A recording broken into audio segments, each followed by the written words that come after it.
द्यूत क्रीड़ा जुआ खेलने को छोड़कर जितने भी महत् पापाचरण होते हैं मुझसे सभी हुए हैं शरणागति के पूर्व। कृपया दंड विधान करें या इनका प्रायश्चित या शमन कैसे करूं ताकि प्रारब्ध कोई नाम ना जप बने। कीजिए। किसका प्रश्न है? नाम जप कीजिए और ये नियम ले लीजिए कि अब लो नशा नहीं, अब ना नशे हो। आज तक जो हमसे हुआ वो हुआ, अब नहीं होगा। पक्का नियम ले लो और नाम जप करो, भगवान का यश श्रवण करो, भगवान की लीला कथा श्रवण करो, भगवत सेवा विराजमान कर लो ठाकुर जी की। अलग से कोई प्रायश्चित करने की जरूरत नहीं, सब इसी से भस्म हो जाएगा।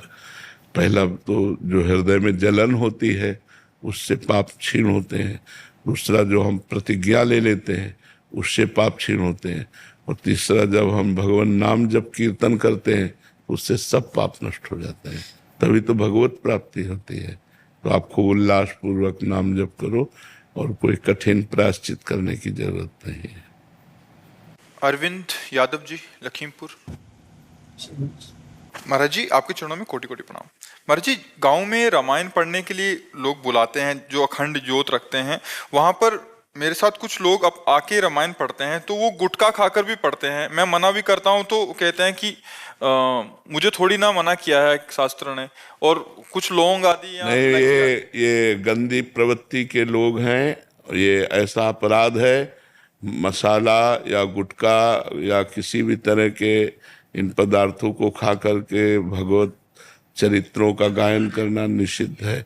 हाँ, एक उपाय हो सकता है, ठाकुर जी को पान का भोग लगाया जाए जिसमें तमाकू ना हो, इलायची, लौंग, सौंफ, कुछ मीठी चीजें जैसे गुलकंद आदि है, ऐसी डाल करके और वो आप मुख में रख लें, फिर निषेध नहीं माना जाएगा। लेकिन यदि आप ऐसे गुटखा तंबाकू खाकर करते हैं तो ये निकृष्टता है, ये शास्त्र का अपमान है, ये मर्यादा के विहीन है और ये पाप लगेगा जो ऐसा लोग करते हैं। इसलिए हमारी सबसे प्रार्थना है, जहाँ तक हमारी आवाज़ पहुँचे, कि आप लोग भागवत कथा श्रवण या भागवत कथा कथन या रामचरितमानस श्रवण या रामचरितमानस कथन या वृंदावन की परिक्रमा या गिरिराज जी की परिक्रमा, इनमें कोई भी नशा ना करें। अगर नशा करेंगे तो लाभ लेने गए हो, ऊपर से आपकी हानि हो जाएगी, अपराध बन जाएगा। नहीं खाना चाहिए, बिल्कुल नहीं खाना चाहिए, गलत है। महाराज जी, जो ग्रंथ है इनको छूना या जैसे कहीं भी रख रहे हैं जैसे किताबों की तरह, इनका भी कोई नहीं, सावधानी बरतनी चाहिए? हाँ, बिना वस्त्र के आवरण के ग्रंथ को रखना ही नहीं चाहिए। एक पीला वस्त्र या लाल वस्त्र, एक वस्त्र का आवर ऊपर से ओढ़ाना चाहिए वस्त्र को और पवित्र रखना चाहिए। अपवित्र दशा में सदग्रंथों को नहीं छुआ जाता। स्नान आदि करके पवित्र होके प्रणाम करके और फिर जो आसन होता है सदग्रंथ रखने का, जिसे रील कहते हैं, उसके ऊपर वस्त्र डाल करके फिर हम वाचन करें, फिर गायन करें। ऐसे अपवित्र दशा में न छुएं। झूठा मोह हो तो न छुएं, अपवित्र शरीर हो तो सदग्रंथों को न छुएं, नहीं तो आपकी बुद्धि पतित हो जाएगी।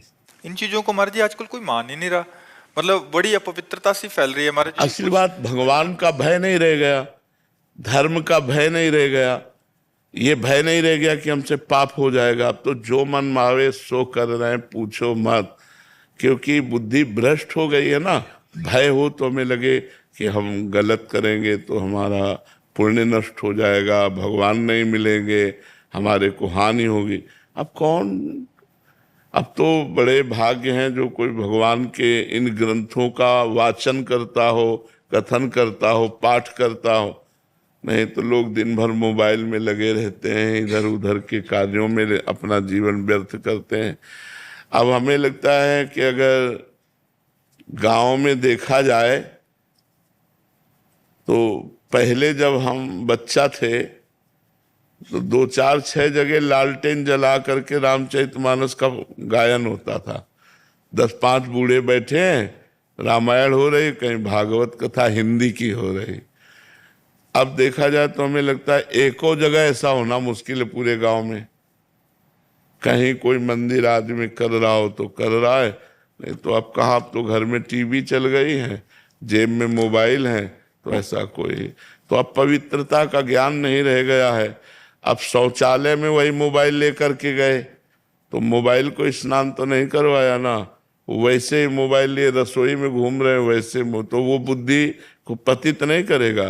तो आप इतनी सूक्ष्मता की बात कब देखें जब शराब पी रहे हैं, मांस खा रहे हैं, अपवित्र भोजन पा रहे हैं, तो इन पवित्रताओं की तरफ देखे कौन। हमें तो अभी तक अनुमानतः बहुत कम ऐसे लोग मिल रहे हैं जो शराब नहीं पी रहे, मांस नहीं खा रहे, गलत आचरण नहीं कर रहे।